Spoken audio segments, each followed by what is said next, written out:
2, 1.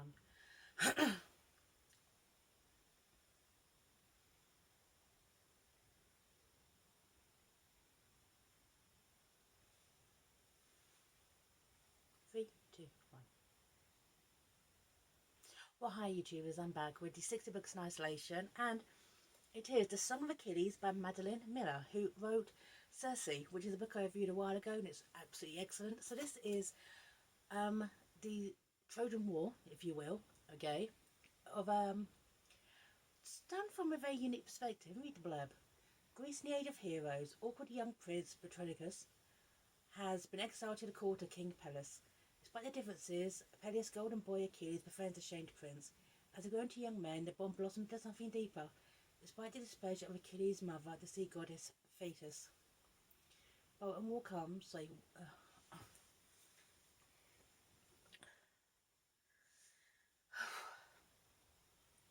3, 2, 1. Well, hi YouTubers, I'm back with the 6 books in isolation, and it is this. It is The Song of Achilles by Madeline Miller, who wrote Circe. Okay, this bit here. And I really love this book. Greece in the Age of Heroes, awkward young Prince Patroclus has been exiled to the court of King Peleus. Despite their differences, Peleus' golden boy Achilles befriends the shamed prince. As they grow into young men, the bond blossoms into something deeper, despite the displeasure of Achilles' mother, the sea goddess Thetis. But when word comes that Helen of Sparta has been kidnapped, Achilles must go to one distant Troy to fulfill his destiny. Torn between love and fear for his friend, Patroclus goes with him. Right, so there's a lot to unpack with this. This is essentially the it's the Trojan War, it's the Helen of Troy, it's that, and it's very, very interesting as well, this perspective, because this is not from the eyes of the heroes or eyes of a god. This is from the eyes of a prince turned exile, become servant, become lover. Okay, this is a story of the man who loved Achilles. Okay, now I'm not an expert, obviously, here on Trojan mythology, so Greek mythology. So if I mispronounce anyone's names, I do apologise for that. I'm doing the best that I can. So let me just start with this bit here. Okay, this bit here. This is kind of setting the tone. This is when all the men kind of go to settle for the hand or seek the hand of Helen of Troy, and this bit here. Okay, right, this bit here. Before she chooses for herself, every man here must swear an oath to uphold Helen's choice and to defend her husband against all who would take her from him. This is Odysseus, by the way. An unrest in the room, an oath, as such an unconventional matter as a woman choosing a husband. The man was suspicious. Right, very well. Tidorus, his face unreadable, turned to the veiled woman. Helen, do you accept this proposal? Her voice was low and lovely, came to every corner of the room.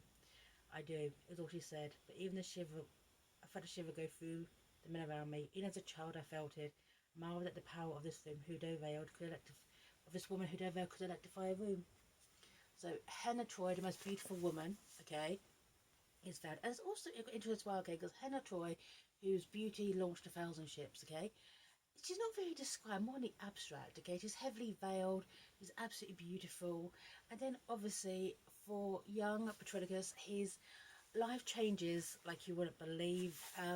He accidentally kills a boy, he's exiled to this neighbouring kingdom, and loses his title, okay, and it turns out that he's not the only one there. This king that seems to kind of collect kind of like offspring, wayward offspring, it kind of brings them into his fold, but obviously to be his soldiers, be his men, okay, but it's a very kind of interesting dynamic, okay. I discovered that afternoon that I was not the only foster child of Peleus. The modest king turned out to be rich and cast of sons. He had once been a runaway himself, it was rumoured, and had a reputation for charity towards exiles. My bed was a pallet in a long barracks room style room, filled with other boys tossing and lounging. Servants showed me where my things had been put. Right. So yeah, so he's gone from king to commoner, so prince to commoner, and he's kind of finding his feet. And obviously he meets Achilles. Achilles, his the golden boy. Achilles, who kind of the mother of a goddess. It's interesting as well because Achilles' conception is actually described of the king kind of finding Thetis, kind of like holding her down and seducing her, which one honest would be, wow, that's something absolutely else. But in this context, that's seen as heroic, okay, because he battled the sea goddess and won, and Achilles was the prize. Right, right, okay. But the fact is that Achilles becomes enamoured with this young exiled prince turned commoner, and kind of brings him to the fold, brings him to the table, brings him to the men, kind of not elevates him back up, but kind of raises him up than a common soldier that he would have been, okay, or servant, okay, right. I wished him for a companion. Fair upon was the word he used, a brother in arms, sworn to a prince by blood, oath, and love. In war these men were his honour guards, in peace his close advisers. It was a place of high esteem, and the reason the boys sworn Peleus' son, showing off they hoped to be chosen. Right. So, and it's interesting as well because of kind of the situation. Um, it's very very interesting as well because obviously in the kind of like power dynamic, he's the one who's holding the cards. He's the prince. He can do with Patroclus exactly what he wants, and but there's kind of like a bondship, a friendship, a brotherhood, respect, and I'm obviously getting close to something more. Okay, and it's interesting as well. Okay, when Achilles goes to visit his mother. Okay, right. hmm In time, his visits with her were just another strangeness about him that I became accustomed to, like the marvel of his feet or the human deftness of his fingers. When I heard him climbing back through the window at dawn, I mumbled from my bed, "Is she well?" And he would reply, "Yes, she is well." And then he might add, "The fish are thick today," or "The bay is warm as a bar." And then he would sleep again. Okay? Because her mother lives in a cave under the sea. Okay? And also as well because this is obviously Cersei was from the perspective of a goddess. Okay, this is from the perspective of a mortal living in this world, and it was quite surprising as well that this is actually done quite seriously. It's when Achilles goes off for training, Patroclus comes with him, and it he is taught by a centaur. So this is a world, okay, still drenched in mythology, okay, of centaurs, even though there is a thread of strong reason running through it. Okay, right. Oh, and the centaur is Chiron. Okay, and also modern day words come into it as well. Like this bit here. Okay, right, right. What are these? Chiron sat across Musk. His horse lay folded beneath him. He's up for surgery, he told me. Surgery is not what I know. Healing. I forget about his low countries. His voice was neutral and calm, factual.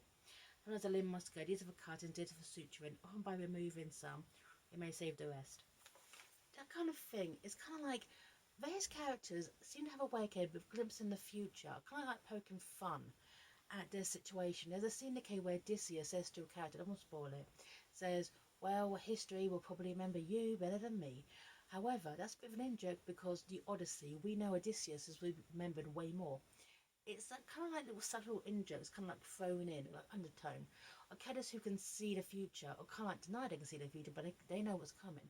It's clever. It is very, very clever. Okay?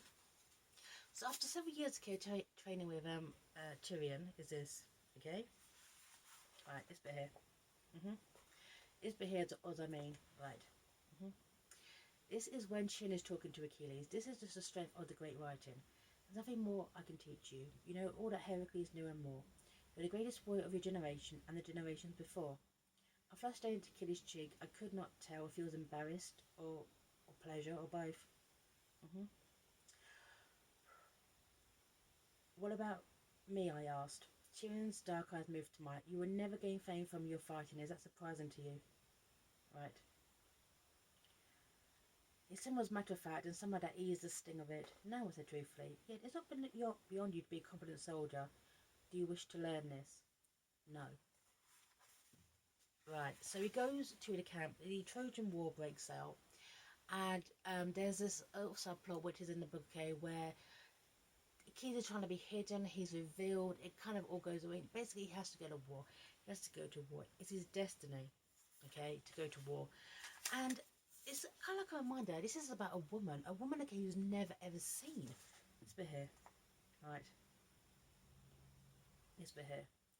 Once again, because the reminders of Helen run through it, but they're very, very rare. I'm going to give you just an example. What is more heroic than to fight for the honour of the most beautiful woman in the world against the mighty city of the East? Perseus cannot say he did so as much, nor Jason. Heracles will kill his wife again for the chance to come along. We will master Anatolia all the way to Arby. We will carve ourselves into stories for ages to come.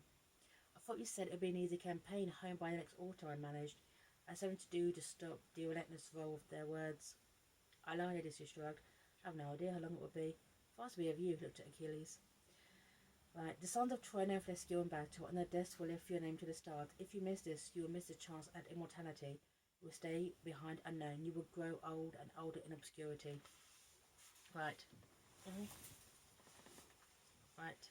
So Odysseus has this prophecy of Achilles that he has to go, and it's interesting the terminology as well, because it kind of reminds you a lot of this kind of thing is said in battle throughout history. We'll be home by Christmas. We'll be home by this. We'll be home by that. We'll be home soon. And it rolls into years. They're in this camp for years. They are trapped, fighting, trying to get Helen back. And at times they absolutely forget. Even I forget as a reader that she even existed. This is about Patroclus. This is about his time at the camp. Achilles is off fighting in battles. But Patroclus stays at the camp. He becomes in a way like the camp leader, okay? And there's this bit here which I really, really wanted to bring up, because I read this book last year called The Silence of the Girls, and it was about this character, okay? Now in that, this character is a princess, she's a queen, she's a lady, she's titled, and she is one of the spoils of war, okay?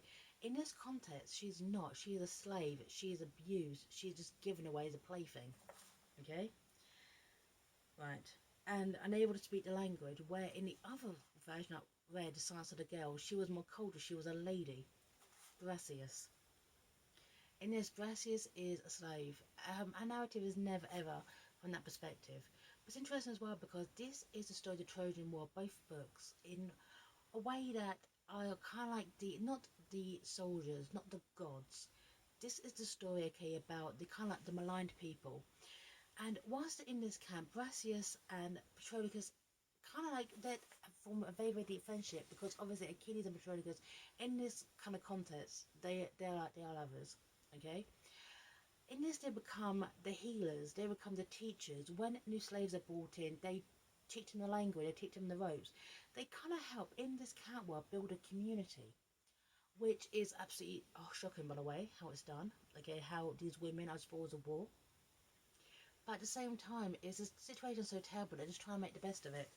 I mean, Patroclus has to sit there and watch the man he loves go off to battle every single day in hopes he comes back, okay? So it's interesting as well, just reading both books from a different kind of point of view, okay? And also, now everyone kind of lets it slide that Patroclus is Achilles' lover, okay, or companion or sworn sword. But this bit here is, the fact is that the whole twist in this narrative comes when Briseis becomes a spoil, okay, right? And Achilles refuses to fight over pride. You kind of get lost for the reason why as well. The reason why is Achilles refuses to fight. It kind of goes all from there. Agamemnon isn't happy and takes all Achilles' spoils of war, and that does include Briseis. So whilst these two kind of armies are fighting, there's this infighting going on. Okay, right. Your pride is my hostages placed in my care until you offer your obedience and submission. I start with the girl. Briseis is that her name. She was due as penance for the girl you have forced me to return, because there was a princess that was kidnapped.